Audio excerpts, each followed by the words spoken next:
141 sudah terkumpul 41 triliun.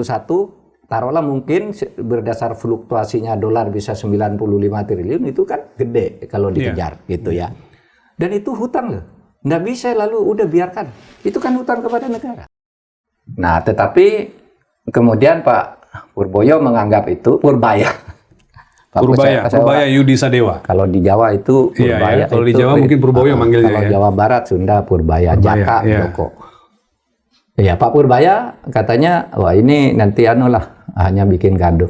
Nah, ini sebenarnya lebih besar dari pajak yang akan dia buru 60 triliun katanya. Kita akan mengejar pengempelan pajak 60 triliun. Ya ini 141 sudah terkumpul 41 triliun. Taruhlah mungkin berdasar fluktuasinya dolar bisa 95 triliun, itu kan gede kalau dikejar gitu ya. Dan itu hutang loh. Nggak bisa lalu udah biarkan. Itu kan hutang kepada negara. Artinya bukan persoalan. Kalau lihat kacamata Pak Menteri, gue kira-kira bisa ngejar yang agak gede di sana daripada ribut-ribut di sini. Gue tinggalin aja. Bukan semata-mata soal jumlah, tapi soal ada konsekuensi hukum dan fairness di situ, Pak. Ya, tapi itu pilihan dia. Kita tetap dukung ketegasan Pak Purbaya di dalam bidang-bidang yang lain gitu. Kita tidak boleh hanya karena satu hal pilihan kebijakan lalu kita anggap dia jelek. Enggak, dia bagus lah. Sampai sekarang masih bagus. Saya mau teruskan tadi, Pak. Kan Pak Mahfud mengatakan 40 atau 41 triliun sudah dikejar-kejar nih ya. Sementara sisa masih 60 triliun.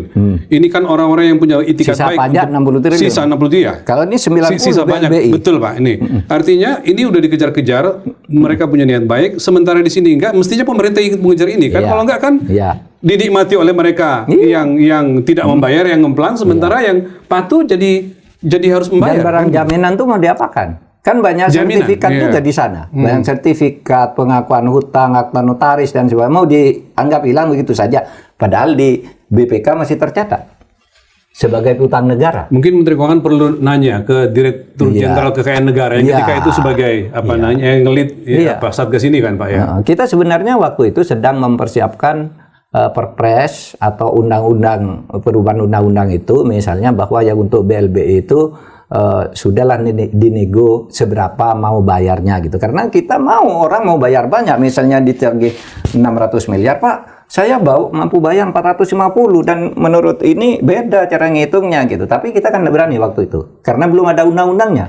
Untuk hutang kepada negara kok kita sebagai Satgas mau mengubah gitu kan? Di luar hitungan kita. Nah, tapi kemudian kan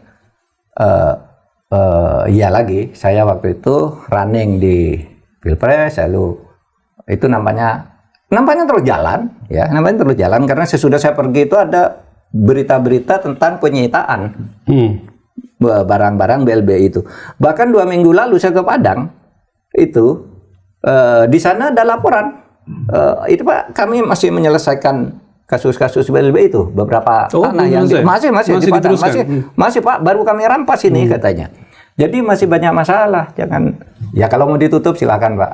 Atau bisa jadi Pak, jadi muncul pemikiran jangan-jangan ini Pak Purbaya membayangkan daripada gue urus ini ntar ada teman-teman konglomerat atau teman gua segala macam seperti Pak Mahfud kemarin diancam, mendingan gua nggak usah ngurus, bisa jadi begitu Pak. Siapa tahu ya gitu ya. Sekarang udah banyak teman yang di samping, mungkin ada yang di atas juga secara psikologis ya, meskipun struktural tidak gitu.